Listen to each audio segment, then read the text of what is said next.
Hello, I'm Joe Walensky from WritersUA, and I'm meeting with some of the speakers who will be at our event in Palm Springs in March.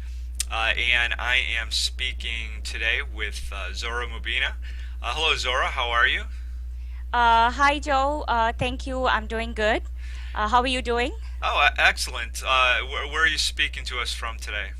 Well, I'm speaking from Boston, from Massachusetts.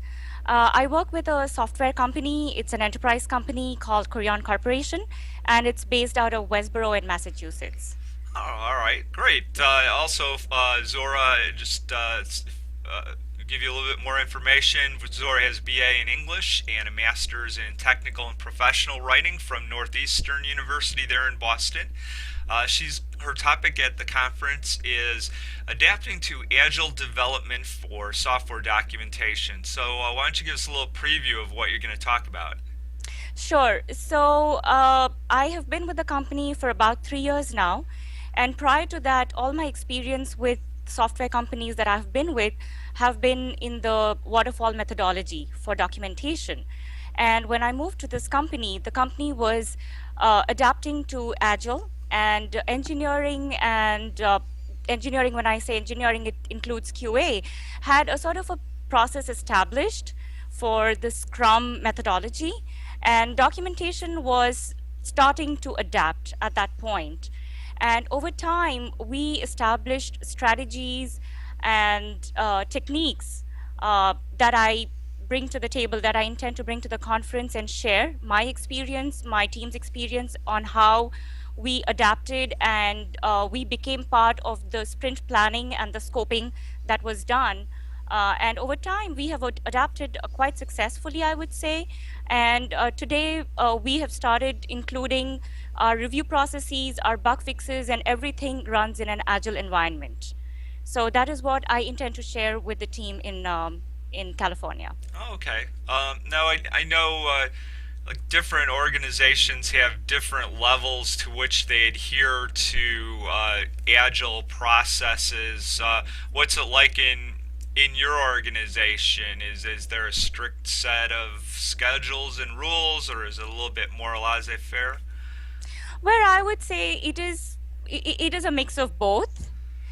So when it comes to our releases, our the GA releases, the general availability, those are spread over a span of 6 months. So the s- the product planning and the sprint planning happens at the start of at the start of a new release, and as we go along, that is when it's a mixed bag. So we try to do development in Agile, the QA is done in Agile, and the documentation is also done in Agile. But then when an update comes along, that is when it is a mixed bag. Because those teams, so there are several teams we are a shared resource. We are working across several teams. Some teams are purely Agile, while some teams may be a hybrid of the Agile, the waterfall, and something called the Kanban framework. So we have to constantly adapt to each team's implementation of Agile. So it is, and the definition of Agile changes again from team to team. It's again, it's just how we adapt and how Agile is being interpreted. But yes, it is pretty much on a tight schedule to answer that question. And for people that are in your organization that aren't familiar with Agile, is there a training program related to that, or does everybody pick it up in their own departments from their colleagues? I would say it's pretty much on the job training that you get. It's hands on. You just pick it up. When I joined the company, my mentor was very helpful. She sort of introduced me to what Agile was, because prior to that, I had no idea about what Agile meant. To me, it was a very new introduction. So I was introduced to material online, and then just by attending the Scrum meetings, that gave me an idea, an insight into what Agile meant and how it differs from the waterfall methodology. So it was pretty much hands-on for me. All right, great.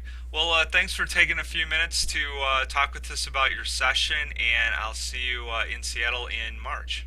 Thank you, and hope to see you too in March.